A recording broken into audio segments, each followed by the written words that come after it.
ইউজারসিফকে এখানে ডাকো। সে প্রবেশ করলে সপ্ত দরজা বন্ধ করে দেবে। তামা, তিয়া, মেনি সব গোলামকে এখান থেকে সরিয়ে নিয়ে যাও।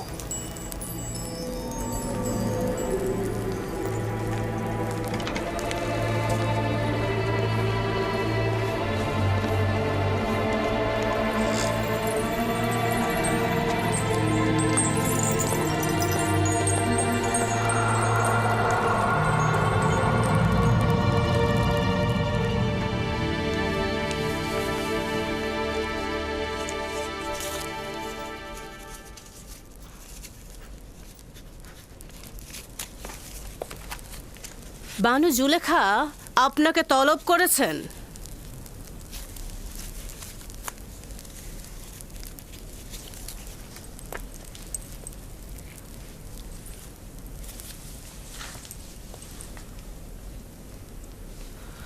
আপনি যান, আমি আসছি। ঠিক আছে, তাহলে আমি সপ্ত দরজার নিকট অপেক্ষায় থাকলাম।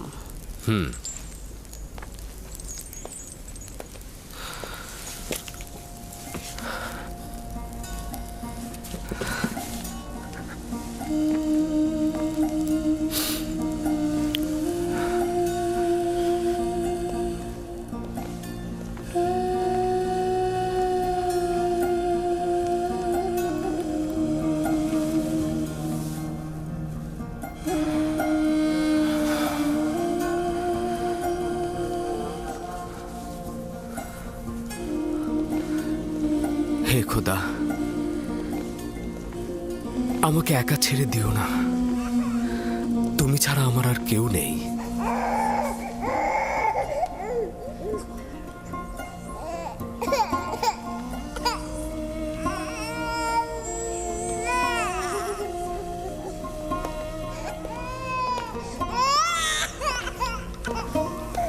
কি ব্যাপার সিতেনে?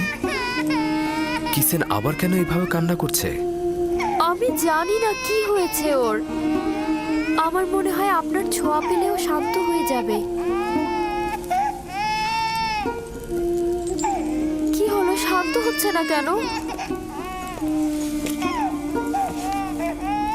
সম্ভবত তার এই কান্না অন্য কোনো কারণ থেকে। সম্ভবত তার নাজুক রুহ অলক্ষণে কোনো ঘটনার পূর্বাভাস পেয়েছে।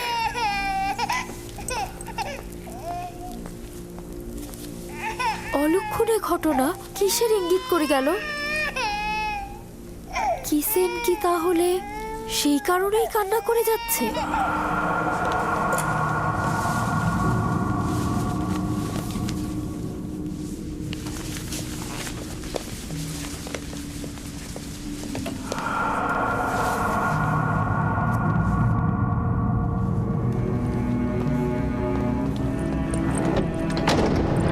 যখন তখন যে কেউ এই কামরায় ঢুকতে পারে না। এই কামরায় প্রবেশ করতে হলে তাকে অবশ্যই 7টি দরজা অতিক্রম করতে হবে। এই 7টি দরজা শক্তভাবে তালাবদ্ধ থাকে, আর তালাবদ্ধ অবস্থায় যে কেউ চাইলেই সেখানে প্রবেশ বা বাহির হতে পারে না। আর এই দরজাগুলোর চাবি শুধুমাত্র বানু জুলেখার কাছেই সংরক্ষিত থাকে।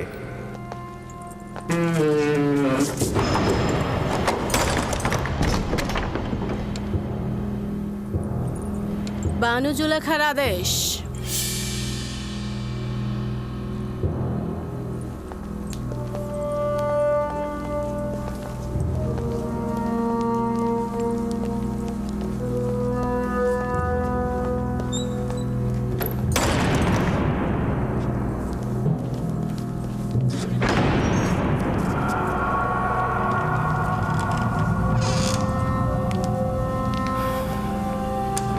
দরুদ বানু জুলেখা।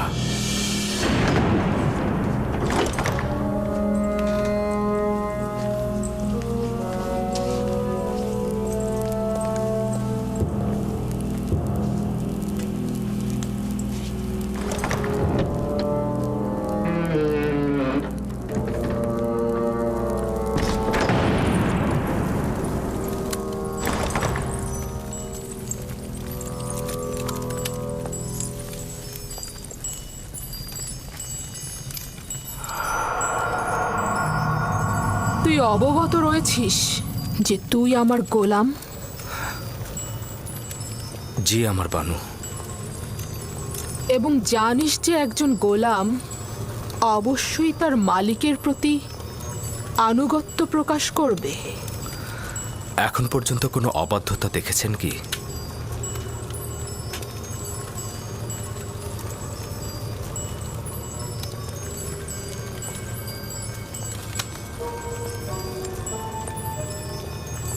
আজকেও তাহলে তুই আমার আনুগত্য পোষণ করবি? যদি কোনো আদেশ করেন অবশ্যই শিরোধার্য।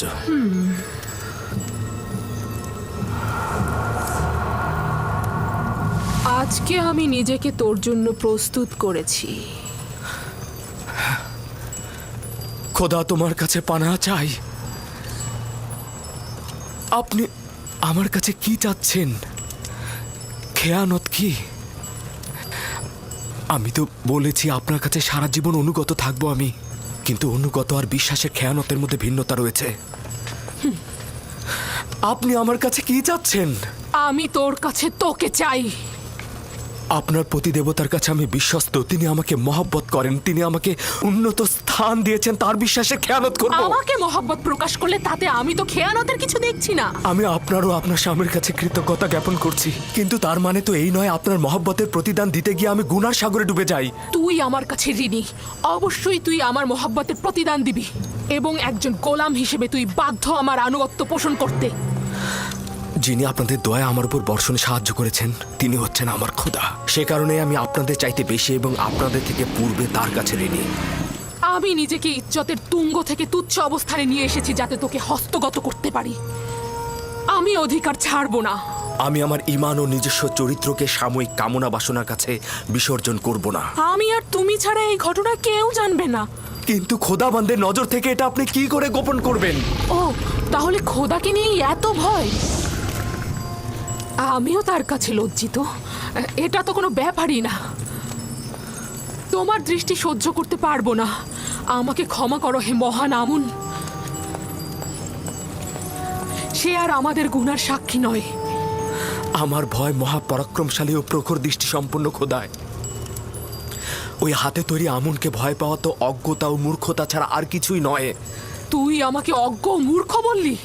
আমি তোর মতো শত লোককে পায়ের নিচে পদদলিত করতে পারি। আমার ঘোড়াগুলোর বিষ্ঠা পরিষ্কার করার মতো যোগ্যতাও তোর নেই, আর তুই কিনা মহান আমুনের কাছে আনুগত্য প্রকাশ করাকে মূর্খতা বলছিস? আমি আদেশ করছি, তুই পালন করতে বাধ্য, আর তা না হলে তোর কবর এখানেই হবে।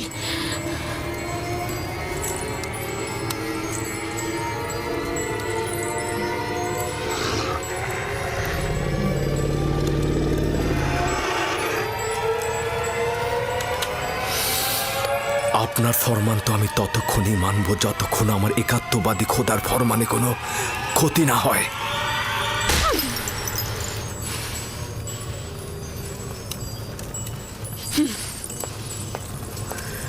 এখন এর সর্বোত্তম জবাব হতে পারে তোমার ন্যায় একই কাজ আমারও করা। হে খোদা তাআলা, তুমি আমার একমাত্র সাহায্যকারী। হে খোদার নবী, একাত্মবাদী খোদার পক্ষ থেকে পয়গম, আমরা আপনাকে ছেড়ে যাব না। জুলেখার মোকাবেলা না করে নিজেকে সংযত রাখুন। সে শয়তান দ্বারা পরিচালিত হচ্ছে।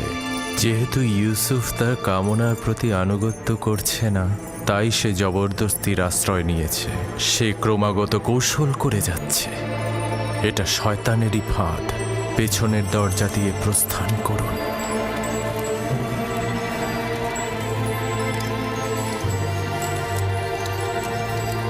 হে খোদার নবী, একাত্মবাদী খোদার পক্ষ থেকে এই পয়গম, পেছনের দরজা দিয়ে প্রস্থান করুন।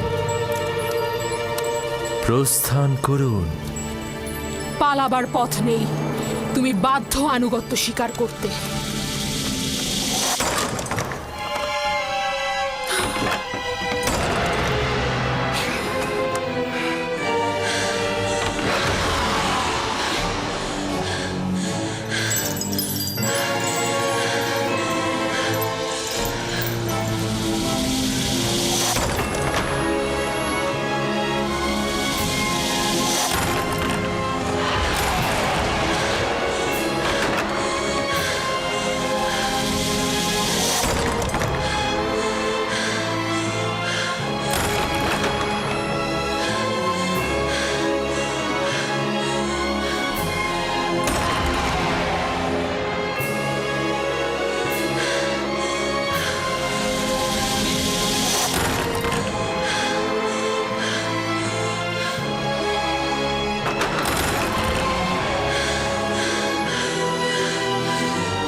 আমার মনে হয় এখানে কোনো খবর রয়েছে যার বিস্তারিত জানা দরকার। শুনতে চাচ্ছি, যে কেউ একজন কি বলবে? হায় আফসোস আমার, এই সকল মহব্বতের প্রতিদান দেখুন। দেখছেন তো আপনার সহধর্মিনীর সাথে সে কি আচরণ করেছে। এর শাস্তি কি? সে আপনার সহধর্মিনীর প্রতি কুদৃষ্টি পোষণ করেছে। তাকে কঠিন শাস্তি দিয়ে জেলখানায় নিক্ষেপ করুন। বানু জুলেখা মিথ্যা কথা বলছে জনাবে মালিক। আমি দেখেছি জনাবে আলী, ইউজারসিফ কৌশলে বানু জুলেখার কক্ষে প্রবেশ করছে। আলী জনাব, আমি এর বিপরীতে যে কোনো দলিলই নিয়ে আসি না কেন সেটা আপনার কাছে গ্রহণযোগ্যতা কখনোই পাবে না। কারণ এতে বানু জুলেখার সম্মানহানি ঘটবে এবং আপনি তার পক্ষে রায় দেবেন। আর কারো সাহসও নেই সত্যটা বলার। আপনিও নিশ্চয়ই সেটাই চাইবেন। এর থেকে বেশি ক্রোধের সৃষ্টি করো না। আমি দলিল ও সাক্ষী দেখতে চাই। আমি আসল গুনাহগারকে ধরতে চাই। আমার না আছে গুনাহ না করার কোনো দলিল, আর না আছে কোনো সেবিকা যে আমার পক্ষে সাক্ষ্য দেবে। সুতরাং তুমি দণ্ডিত। এর শাস্তি অবশ্যই পাবে। আমি এর জন্য প্রস্তুত রয়েছি জনাবে মালিক। তবে হাকিকত হচ্ছে সে আমাকে তলব করেছে এবং মিলনের ইচ্ছা পোষণ করেছে। আর এটা প্রমাণ করতে আমার নিজস্ব খোদা ব্যতীত আর কোনো সাক্ষী নেই। তুমি জুলেখার নির্জনতার সুযোগে প্রবেশ করেছ। করিমামা সাক্ষী রয়েছে। সকলেই জানে বানু জুলেখা অপরাধী, কিন্তু তার বিরুদ্ধে সাক্ষ্য দেওয়ার সাহস নেই কারো। তোমার সাক্ষীকে হাজির করো এবং সাক্ষ্য দিতে বলো। খোদা ব্যতীত আমার তো আর কোনো সাক্ষী নেই। যদি আমাকে একাকী ছেড়ে দেন তো আমাকে সর্বাপেক্ষা কঠিন পরিস্থিতির মধ্যে পড়তে হবে। আপনি কি চাইছেন, এই গোলামের কথা গ্রহণ করতে?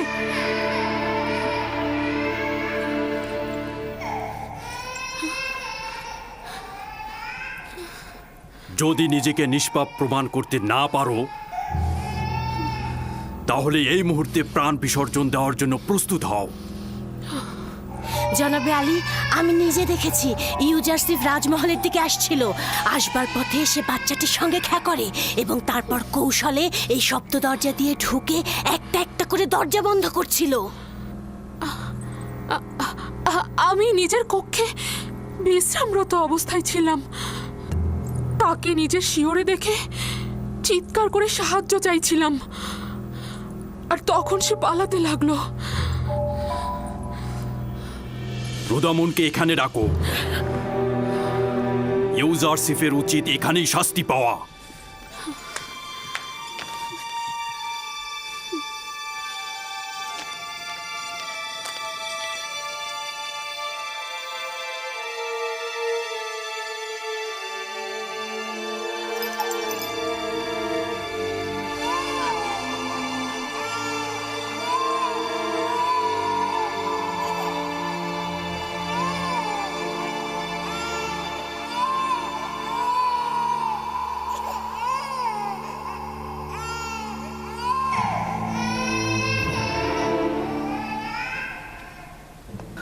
আমার সাক্ষী আছে। কে তোমার সাক্ষী? নিয়ে এসো তাকে। এই মুহূর্তে তাকে তলব করো। জি জনাবে মালিক, অবশ্যই আমি সাক্ষীকে হাজির করে সত্যটা প্রমাণ করে দেব। সে না আমাকে চেনে, আর বানু জুলেখাকেও চেনে না। সে না আমাকে সমর্থন করবে, আর এমনও নয় বানু জুলেখার সাথে তার কোনো দুশ্মনী রয়েছে। সে তোতা পাখির মতো সত্যটা বলে যাবে, আর এতে কার লাভ হচ্ছে আর কার ক্ষতি হচ্ছে সেটা সে বুঝবে না। সে কে? শাস্তি পাবার পূর্বেই তাকে এখানে তলব করো। আমার সাক্ষী সেই শিশুটি যার কান্না আপনি এখনো শুনতে পাচ্ছেন। তুমি কি আমার সাথে ঠাট্টা করছো? না জনাবে মালিক, আপনার কাছে আমি তাগাদ করছি ওই শিশুটিকে দয়া করে এখানে নিয়ে আসুন, তাহলেই সত্য প্রমাণিত হয়ে যাবে। একজন নবজাতক সাক্ষী দেবে? সে তো এখনো কথা বলতেই শেখেনি। ঠিক আছে, বলুন তাকে নিয়ে আসতে।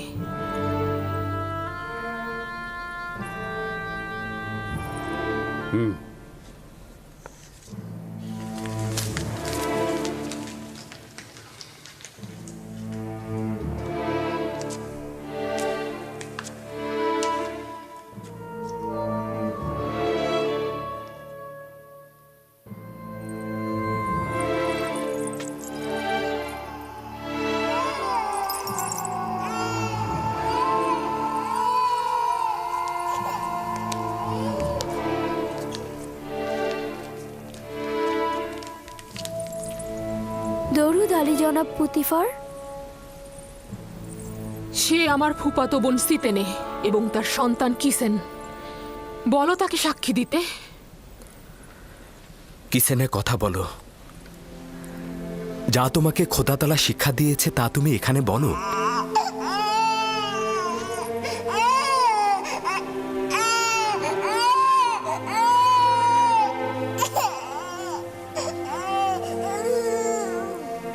বলো কিসিনে।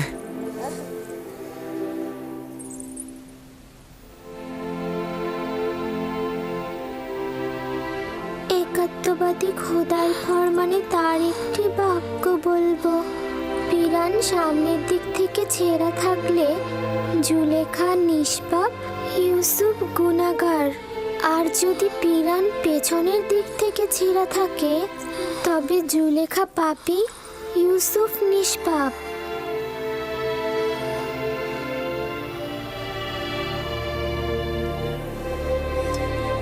তুমি কি করে কথা বললে লক্ষ্মী সোনা আমার?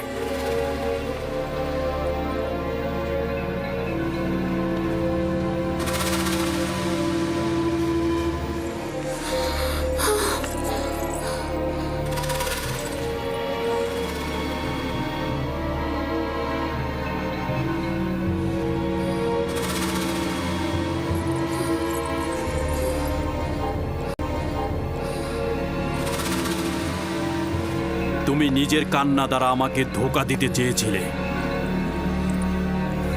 আসলে নারীদের প্রতারণার ফাঁদ খুবই বিশাল।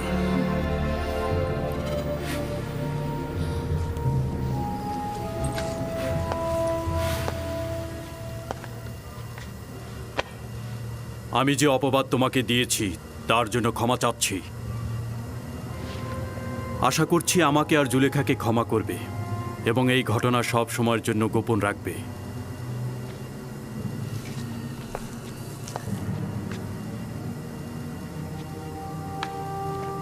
কারো অধিকার নেই এই ঘটনা সম্পর্কে কাউকে কিছু বলার। যদি এই ঘটনা কেউ প্রকাশ করে থাকো তাহলে তাকে কঠিন শাস্তি দেব। চলে যাও।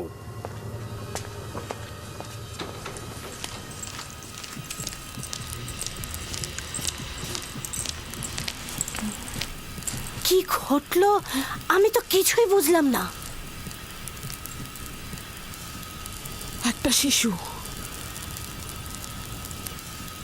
কিসেনে, সিতেনের সন্তান, সে কথা বলেছে এবং সবকিছু প্রকাশ করেছে। একজন নবজাতক শিশু কি করে কথা বলতে পারে? কিন্তু সে তো বলল। কিন্তু কিন্তু এটা কি করে সম্ভব? আমি জানি না। ইউজারসিফ তাকে বলতে বলল এবং সে সব সত্যি সত্যি বলে দিল। অবাক করার বিষয় হলো শিশুটি একত্ববাদী খোদার নাম করে কথা বলা শুরু করে দিল। এটা জাদু। যদি বাচ্চাটি কথা বলেও থাকে তার জাদু ব্যতীত আর কিছু না। ইউজারসিফকে যা দেখছেন সে আসলে তা নয়, সে জাদুকর। সে বাচ্চাটাকেও জাদু করে ফেলেছে।